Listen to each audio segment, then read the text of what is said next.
we were at an NBA board meeting, and Adam Silver and Jason Kahili were talking about the power of eSports and the incredible growth.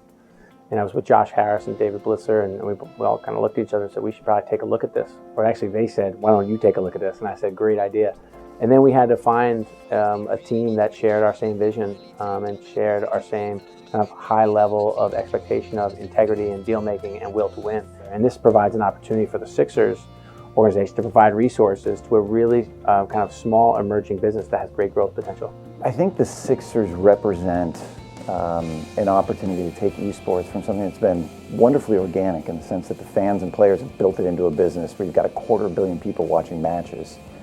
But you're still not in that realm or pantheon of the NBA or the NHL when it comes to a structured, formalized league with world-class ownership and a lot of revenue being generated. And so for them to enter this space, I think gives an endorsement or a validation of esports that I think is really, really important. And it's over! GG! Team DIGNITAS is the regional champion in Europe! This is a way that they form community. And one way is through traditional sports like the Sixers and Devils and Crystal Palace. Another way is through esports. And we think this is the other half that we haven't been able to touch and reach. And so we think there's real power and real magic in that millennial base. I think there are a lot of similarities, but there's also important differences.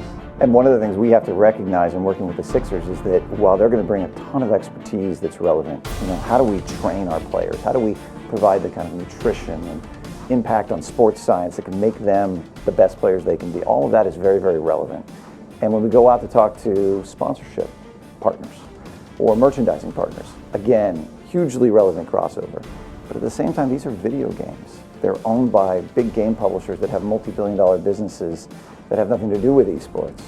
And the players themselves and the way the community is developed is very unique. So it's a little bit of take what we know, but also understand there's a lot we don't know, and basically forge a new path. Working for Josh Harris and David Blitzer is nothing short of just fun. I don't know how else to say it. We wake up every day and say, are there anything else we want to engage in? We're looking at deals continually. We set up an innovation lab recently where we're incubating 10 early stage companies at a time.